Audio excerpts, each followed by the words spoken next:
उद्या 22 सप्टेंबर रोजी नवरात्रीचे घट बसणार आहेत। नवरात्र बसविण्यापूर्वी आपल्याला आपल्या देवघरामध्ये काय बदल करायला पाहिजे किंवा कशी तयारी करायला पाहिजे, काय तयारी करायला पाहिजे हे मी आजच्या व्हिडिओमध्ये आपल्याला सांगणार आहे। तो व्हिडिओ खूप सुंदर होणार आहे। नमस्कार, मी रमेश, नेहमीप्रमाणेच आपल्या मनापासून स्वागत आहे। आपण सर्वांना नवरात्रीच्या शुभेच्छा देतो आणि आपणास नवरात्रीच्या घटस्थापनेसाठी कशी तयारी करायची हे मी आजच्या व्हिडिओमध्ये सुरुवात करतोय। ऐका तर मग। देवाची पूजा करताना आपले मन एकाग्र असू द्यावे। धूप, दीप, अगरबत्ती, गंध, अक्षता, पंचामृत, स्नान अर्पण करून देवाला फूल वाहेपर्यंत मनाला देव पूजेत गुंतवून ठेवा। मनात इतर विचारांचे थैमान येऊ देऊ नका, मन शांत राहू द्या। स्तोत्र पठण करताना सुद्धा देखील आपले मन शांत असले पाहिजे। अशा तऱ्हेने जर देवपूजा केली तरच देवपूजेचे फळ मिळते, घरात सुख समृद्धी नांदते। देवपूजा ही सकारात्मक ऊर्जा देणारी असते। ही ऊर्जा अधिक कार्यान्वित व्हावी म्हणून देव्हारा ईशान्य किंवा पूर्व दिशेला असावा। जर शक्य नसेल तर उत्तर दिशेला असू द्यावा। देवपूजा करताना नेहमी आसन घ्यावे। देवघर शक्यतो जमिनीवर असावे। जागे अभावी भिंतीवर लावले तर उभ्याने पूजा करतानाही पायाखाली आसन घ्यावे, अन्यथा तुम्ही कमावलेले पुण्य वाया जाते। देवाला वाहणाऱ्या अक्षता, हळद, कुंकू ह्या वेगळ्या ठेवायला पाहिजे। आपण स्वतःला लावून घेतो किंवा औक्षणासाठी वापरतो ते चुकीचे आहे। अक्षता अखंड असाव्यात, अर्थात तांदूळाच्या कण्या अक्षता म्हणून वापरू नये। कोरड्या कपाळाने देवपूजा न करता कपाळावर गंध कुंकू लावूनच पूजाला बसायचं असतं।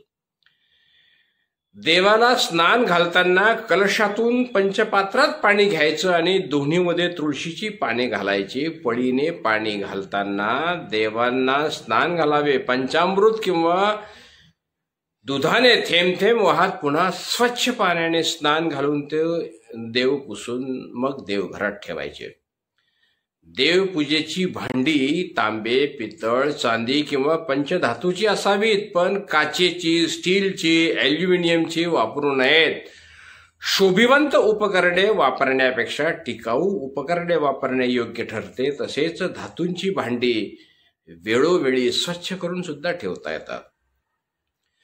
देवासमोर लावला जाणारा दिवा किंवा समई स्वच्छ ठेवा, त्यात काजळी धरणार नाही याची काळजी घ्या। वेळोवेळी वात बदलून घ्या। तेल, तूप शुद्ध प्रतीचे वापरा। एकाच काडीने तेल आणि तुपाचा दिवा लावू नये। देव्हाऱ्यामध्ये मेणबत्तीचा वापर करू नका। सकाळी तुपाची निरांजन, संध्याकाळी तेलाची समई लावायची। दोन्ही दिवे एकाच वेळी लावायचे असतील तर दिव्याने दिवा लावू नका। स्वतंत्र काडीचा वापर करा। रोज दिवे उजळून घ्या। शक्य नसेल तर आठवड्यातून एकदा किंवा अमावस्या पौर्णिमेला अर्थात किंवा म्हणजे दर 15 दिवसांनी दिवे उजळून घ्या, म्हणजे दिवे स्वच्छ राहतील। देवघरात एकाच देवाच्या एकाहून अधिक प्रतिमा, मूर्ती ठेवू नका। ज्या पूजेत वापरल्या जात नाहीत त्यांचे वेळीच विसर्जन करा। देवघरात मोजकेच देव मूर्ती ठेवा।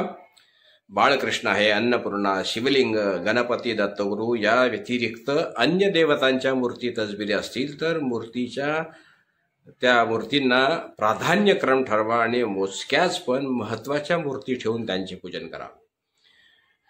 देवघरातील मूर्ती किंवा तसबिरी भंग पावल्या असतील तर त्या देवघरात ठेवू नका, त्याचे लगेच विसर्जन करून टाका। देवाला जी फुले वाहावी ती अंगठा, मध्यमा, अनामिका या 3 बोटांचा वापर करूनच व्हायच्या। निर्माल्य झालेले फूल काढून टाकायचे। ताजी फुलं व्हायची असतात। ताज्या पदार्थांचा नैवेद्य दाखवायचा असतो। बाकी शक्य नसेल तर गुळ खोबरे, गुळ शेंगदाणे, गोडदाणे किंवा दुधाचा नैवेद्य दाखवावा।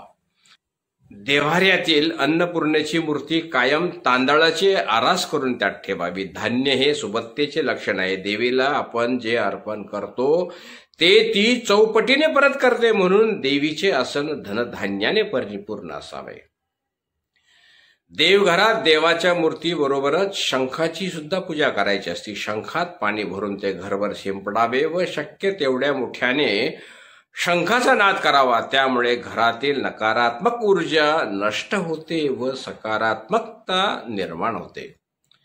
देवपूजा करताना शक्यतो स्तोत्र म्हणावे, मंत्र उच्चार करावा, 108 मण्यांची जपमाळ ओढावी आणि किमान 1 आरती म्हणत पूजेची सांगता करावी.